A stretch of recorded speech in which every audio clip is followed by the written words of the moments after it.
इस क़यामत के समय में श्रीमद् प्रमाण चलकर स्वयं ही अपने पास्ट के विकर्मों को भस्म कर अपने कल्याण का पुरुषार्थ करने की, काम विकार के विष और क्रोध की हिंसा को छोड़कर बहुत बहुत मीठा बन बाप समान दुख करता सुख करता बनने की सुप्रीम जस्टिस सदगुरु की आज की मुरली से हम आत्माओं के लिए शिक्षाएं।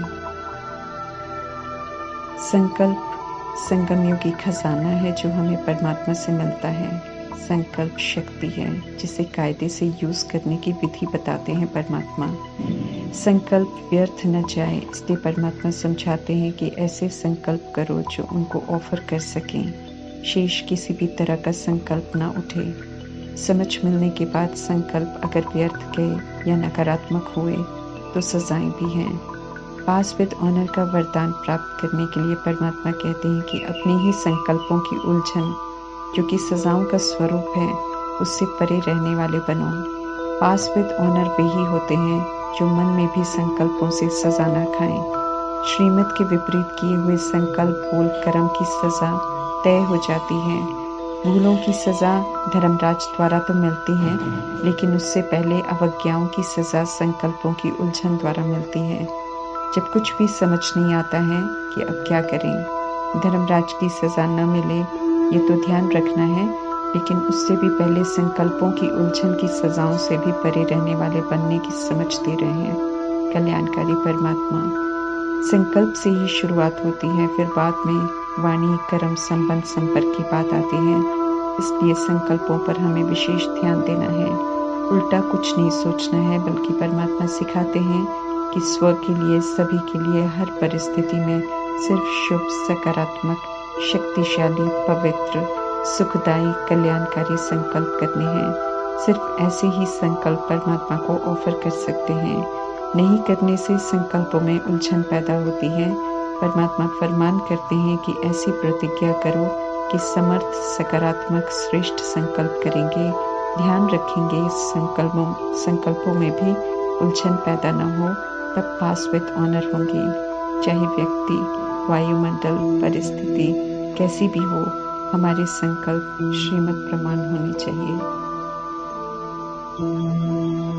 खुशी का दीपक सदा जगता रहे, ये परमात्मा का अपने बच्चों को वरदान है। साथ में समझानी भी है कि ये दीपक कभी बुझे नहीं, उसके लिए ज्ञान घृत बुद्धि में टपकता रहे और योग की बत्ती ठीक हो, अर्थात परमात्मा से कनेक्टेड हो। जब औरों से बुद्धि का योग लग जाता है, जब ज्ञान से हम विस्मृत हो जाते हैं, तब खुशी गायब हो जाती है। संगम युग में परमात्मा का फरमान है कि इस खुशी के खजाने को संभाल कर रखना है, इसे सभी के साथ बांटना है। खुशी के संस्कार यहाँ बनाने हैं। यहाँ के संस्कारों प्रमाण ही खुशियों की दुनिया सचखंड सतयुग में जाएंगे। समझ मिलने के बाद परमात्मा का संग मिलने के बाद भी खुश नहीं रहेंगे तो फिर कब रहेंगे? परमात्मा ऐसा कई बार पूछते हैं मुरलियों में। इस समय बुद्धि का योग सिर्फ एक खुशियों के सागर परमात्मा से लगा रहे, ये अटेंशन रखना है हमें। सत्यता के सागर हम आत्माओं को स्वच्छ साफ बना रहे हैं, क्योंकि देह अभिमान और विकारों के वश होकर हम सब गंदे बन गए थे। कलयुग में अंदर बाहर बिल्कुल विपरीत बन गए थे। परमात्मा अब अंदर बाहर साफ बनने की समझ दे रहे हैं। सचखंड में जाना है तो आत्मा को यहाँ क्लीन होना है। समझ से और परमात्मा की याद से सारी गंदी आदतों को जो श्रीमत के विपरीत है, उनसे स्वयं को मुक्त करना है। समय के पहले बिना सजा खाए परमात्मा को अपना संसार बनाकर अब नहीं सोचना, अब वही सोचना है, बोलना है और कर्म करना है जो परमात्मा सिखा रहे हैं। अंदर कुछ और बाहर कुछ और, ये रावण राज्य की रीत है। परमात्मा की शिक्षाओं में सफाई है, सच्चाई है, सादगी है। परमात्मा से पूरा वर्षा 21 जन्मों का, 8 जन्म सतयुग, 12 जन्म त्रेता युग और 1 जन्म संगम युग, जो कि अति महत्वपूर्ण है। यहाँ ही वर्षे की अनुभूति होती है, जिससे अतीन्द्रिय सुख का अनुभव करती है आत्मा। पूरा वर्षा लेने के लिए परमात्मा विशेष धारणाओं पर ध्यान देने की समझ दे रहे हैं। समझा रहे हैं कि उनका बनकर हम ऐसा कोई कर्म न करें जिसका 100 गुना सजा भोगनी पड़े। परमात्मा से जो भी समझ हमें मिल रही है, जिसके अनुसार हमें जो सोचना, बोलना, कर्म नहीं करना है, उसे करते हैं तो 100 गुना दंड के पात्र बन जाते हैं।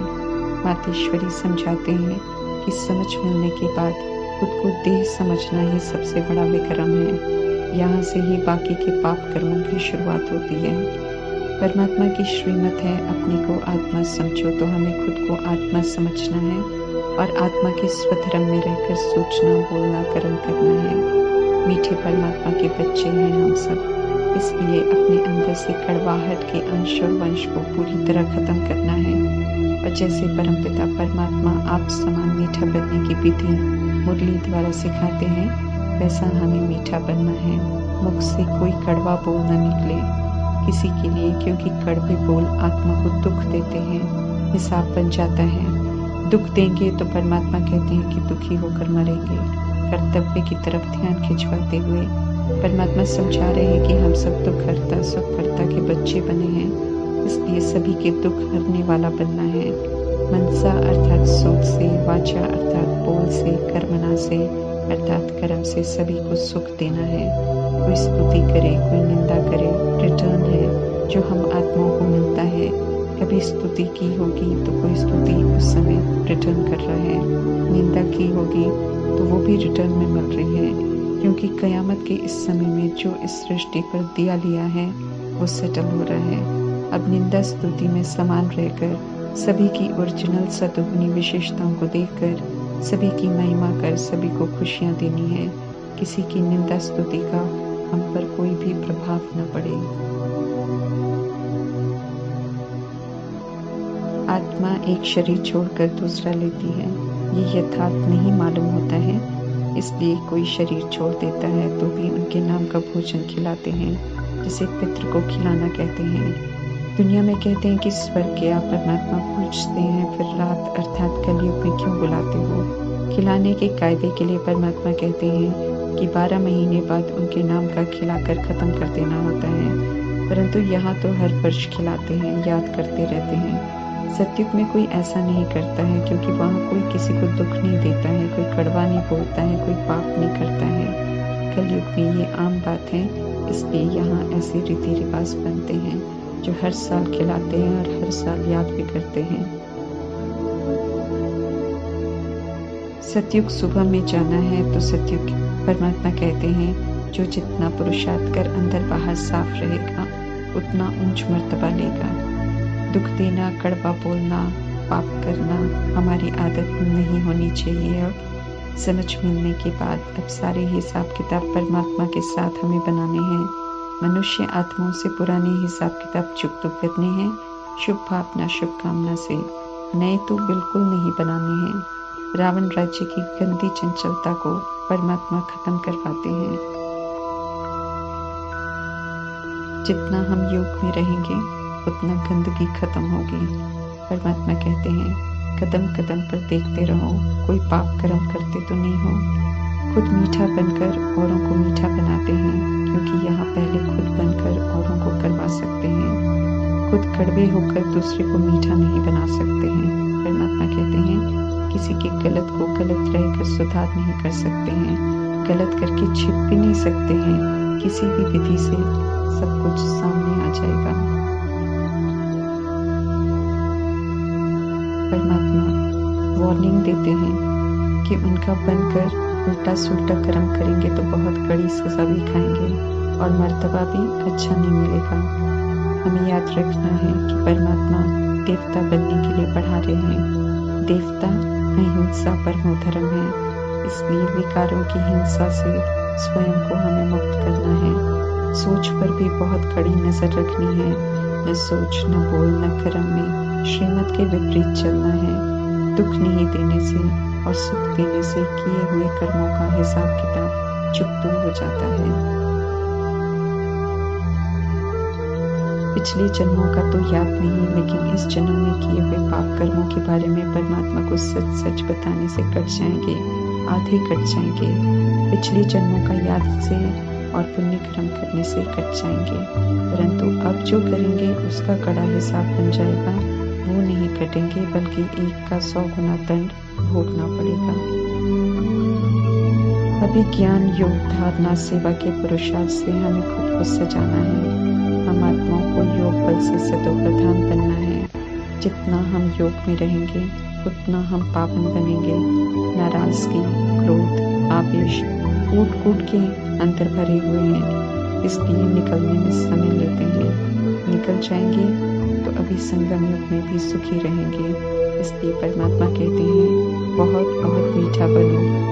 यहाँ ही हमें सर्वगुण संपन्न बनना है। बड़े छोटे विकार अनेक प्रकार के हैं, जो भी देवभान के वश करते हैं उन सब बुराइयों से खुद को मुक्त कर हमें क्लीन होना है। श्रीमद् प्रमाण सभी को शर्त रहित स्वीकार करना है।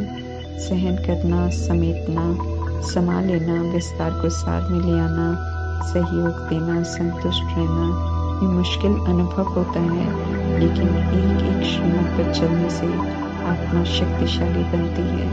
विपरीत चलने से, रावण के वश होकर चलने से आत्मा शक्तिहीन अनुभव करती है। परमात्मा अभी हमें गर्भ जेल की सजाओं से, गुप्त धर्मराज की सजाओं से, बीमारियों से, कर्मों की भोगना से छुड़ा रहे हैं। ये कयामत का समय है, जजमेंट का समय है। द्वापर युग, कलयुग में मनुष्य आत्माएं जज करते हैं, अत्याचार करते हैं, झूठ को सत्य साबित करते हैं, परंतु धर्मराज की अदालत में पूरा इंसाफ होता है। एक्यूरेट सजा मिलती है सभी को। संपूर्ण बनना है तो परमात्मा कहते हैं कि अब कोई भी पाप नहीं करो, अपने कल्याण के लिए पूरा पुरुषार्थ करो। ईश्वरीय पढ़ाई से 21 जन्मों की प्रारब्ध बनती है। 21 जन्मों के लिए अविनाशी मर्तबा मिलता है। आत्मा परमात्मा अलग रहे बहुकाल, अर्थात सूर्यवंशी आत्माएं सबसे पहले परमात्मा से अलग होकर सृष्टि रूपी 5000 वर्ष के ड्रामा में आते हैं पाठ बजाने के लिए। उनकी भक्ति जब कलयुग के अंत में पूरी होती है तब उनका परमात्मा से मिलन होता है। ये मेला संगम युग में चलता रहता है, तब तक जब तक फिर से आत्माएं सूर्यवंशी अर्थात गोल्डन एजेड बन परमात्मा से पूरा वर्षा नहीं ले लेती। सभी मनुष्य मानते भले किसी को भी हों, लेकिन एक परमात्मा को जरूर मानते हैं।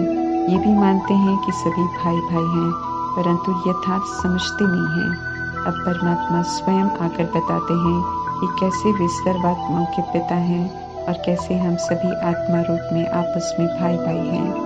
अभी सभी भाइयों को एक परमात्मा से वर्षा मिलता है, इसलिए सभी को फरमान है परमात्मा का कि अब उन्हें याद करो।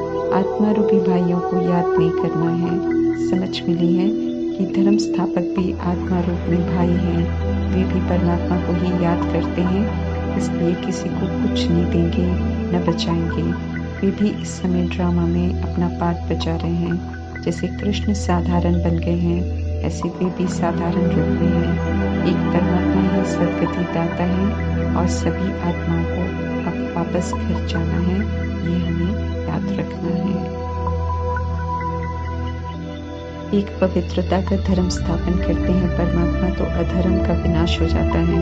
पवित्रता की शक्ति के आगे पतित शक्तियां स्वयं का विनाश कर लेती हैं। परमात्मा तो सिर्फ स्थापना करते हैं। विनाशकारी आत्माएं औरों को खत्म करते करते खुद को खत्म कर लेते हैं। पवित्रता की और अहिंसा की जीत हो जाती है। पुरानी विकारी पतित दुनिया में आकर शांति के सागर परमात्मा शांति से नई दुनिया स्थापन करते हैं। अति दुख में, अति परेशानियों में मनुष्य आत्माएं जिनको भी मानती हैं उन्हें छोड़कर परमात्मा को याद करती हैं, क्योंकि कहीं ना कहीं आत्माओं को याद तो है कि परमात्मा से कभी सुख जरूर मिला है। परमात्मा समझाते हैं कि वे दुख हरते हैं और सुख देते हैं।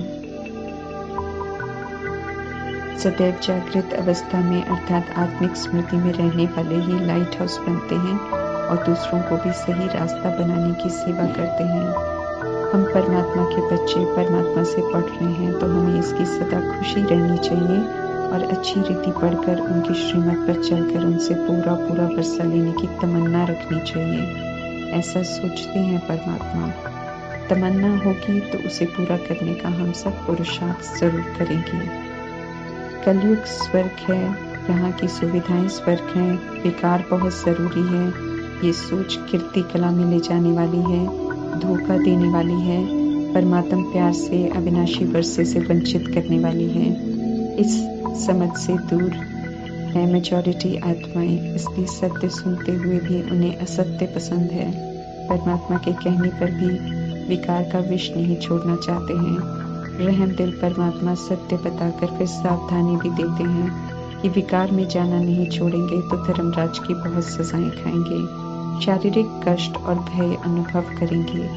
परमात्मा से ज्ञान प्राप्त कर भी बहुत बच्चे ऐसे हैं जो विकार में जाते रहते हैं। उन्हें परमात्मा समझा रहे हैं कि बहुत हंटर खाएंगे, अर्थात शारीरिक कष्ट बहुत अनुभव करेंगे। जैसा पाप वैसी सजाओं की भोगना होगी। दृष्टि बुरी रखी होगी तो अनुभव होगा जैसे आंखों में सुई चुभ रही हो। कानों से गंदी बातें सुनी होंगी तो अनुभव होगा कि कान काट दिए गए हैं। मुख से उल्टा बोला खाया होगा तो मुख को सजा मिलेगी।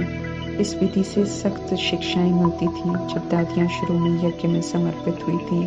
इसलिए खास छोटे से ही उन्होंने आत्मा के पाठ को पक्का किया और कर्मों पर, मनसा पर, वाचा पर फुल अटेंशन रखा और सदैव पवित्र रहे। श्रीमत का उल्लंघन तो कभी उन्होंने किया नहीं। उल्लंघन करने से मर्तबा तो भ्रष्ट होगा ही, लेकिन सजाएं भयंकर होंगी। दूसरों के संग में आकर गिरते हैं, इसलिए संग दोष से हमें बचना है। सिर्फ परमात्मा का संग करना है। सजा खाने समय संग दोष में लाने वाले साथ में ही खड़े होंगे। सभी को अपनी गलती की सजा का भुगतान खुद ही करना पड़ेगा।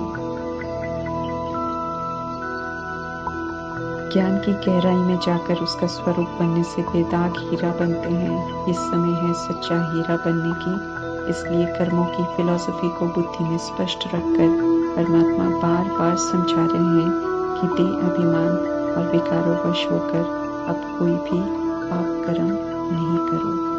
ओम शांति।